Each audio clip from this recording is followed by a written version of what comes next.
So then, hello there everybody and welcome back on in to the Overlord X channel for a new video. So, where to begin? Well, I guess we could first start off with a quick introduction, as today, well, we are talking about something very current, as very recently now the Ninjago community, mostly on Twitter I would say, has been talking a ton about Crystalized, a season that has managed to maintain a pretty infamous status in the Ninjago community, as I suppose it was so hyped up initially, so beloved to begin with, but then with the release of part 2 of Crystalized, and when that all released, well, all of that changed. We have some more to talk about regarding some of what I have just said, but that really is not going to be the focus of today's video at the very least, because this moves us swiftly onto a topic we are talking about today.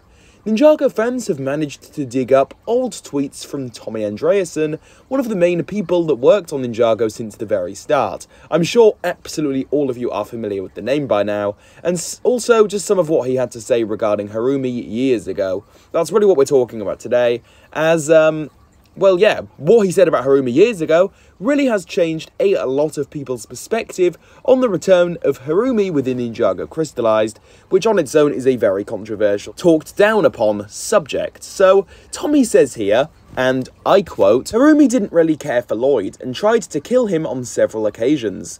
I don't think he would want to spend eternity with her. Would you want that for him?" So, yeah. Well, from this particular tweet alone, it becomes quite obvious that Harumi's return was not planned from the beginning, back in like 2018, one bit. And clearly Tommy had a bit of a huge, major change of heart sometime after this tweet was posted, which, oh, by the way, was posted way back in 2019. So this essentially confirms that the entire story of Harumi was retconned to an extent, as he says here, of course, that she did never care for him back then. But then, obviously, that changed completely with the release of Ninjago Crystalized back in 2022.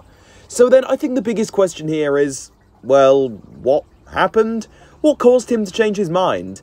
And while we'll never truly know unless he comes out and actually reveals his thoughts and his whole thought process on this, if you ask me personally, it was probably a case of him doing what he thought people wanted, as back then people in the replies seemed, I guess, pretty desperate to see her back. If you actually go back and look at those tweets, yeah, people in the comments did definitely seem fairly desperate regarding this whole thing. So I guess that the moral of the story here then is, don't do exactly as the fans say. You may just end up butchering a Ninjago villain with an amazing, solid story and conclusion.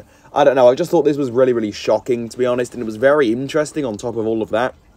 Just going back at some old tweets, because a lot of people have been digging them up and they've been brought onto my Twitter timeline recently. People have been like going back, taking screenshots and then posting the images along with their thoughts, and it came across my attention and I just knew I was going to have to make a video on it because of how, I guess, drastically different things really ended up being compared to what Tommy Andreasen had to say on his Twitter years ago, shortly after the release of the Oni Trilogy. So yeah, I just wanted to share this with all of you today because, again, pretty shocking, pretty interesting, and pretty major news here, all things considered.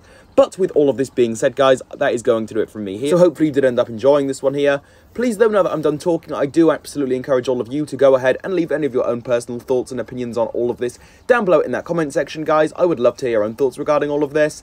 As usual, though, if you did end up enjoying today's video, please do go ahead and leave a like on it, subscribe to the channel for more, and while you guys are down there, go ahead and hit the notification bell so that you can, of course, keep up to date on all things Ninjago right here on the channel. And with all of this being said and done, guys, I will catch you all soon for a new video. See you all soon. Goodbye, everybody.